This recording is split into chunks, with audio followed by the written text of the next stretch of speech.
તો દિવસ 8ની શરૂઆત થાય છે મિત્રો કેદારનાથ ઘાટીમાં. તો જે ભગવાન ડાયરાને સવારમાં આ તો કાંક કેદારનાથ ઘાટીનો વ્યૂ, ફરતી બરફ પડી છે જોઈ શકો. ને રાત્રે આપણે મોટા પૂગ્યા હતા અને રાત્રે -3 થી 4 ડિગ્રી ટેમ્પરેચર હતું. અને અહીંયા હેલિકોપ્ટર સેવા પણ તમે જોઈ શકો. તો હવે આપણે મિત્રો અહીંથી આગળ જવાનું છે બાબા કેદારના દર્શન કરવા માટે. તો સૌપ્રથમ અહીંયા આપણે ટોકન લેવું જોઈશે, પછી લાઇનમાં ઊભું રહેવું પડશે 3 થી 4 કલાક. અને આપણે અત્યારે ટોકન લઈને લાઇનમાં ઊભા રહી ચૂક્યા છીએ. ધીમે ધીમે લાઇન આગળ વધે છે. તો ફાઇનલી મંદિરનો બહારનો વ્યૂ, અંદર તો કેમેરાને અલાઉડ નથી, એટલે તમને અંદરના દર્શન નહીં કરાવું.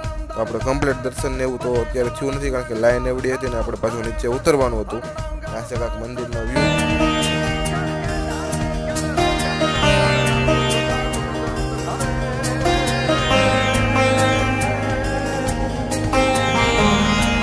જો તમને મિની વ્લોગ પસંદ આવ્યો હોય, મિની વ્લોગને લાઈક અને શેર કરવાનું ના ભૂલતા. હવે મિત્રો આપણે અહીંથી નીચે જવાનું છે. તો ખચ્ચરમાં બેસી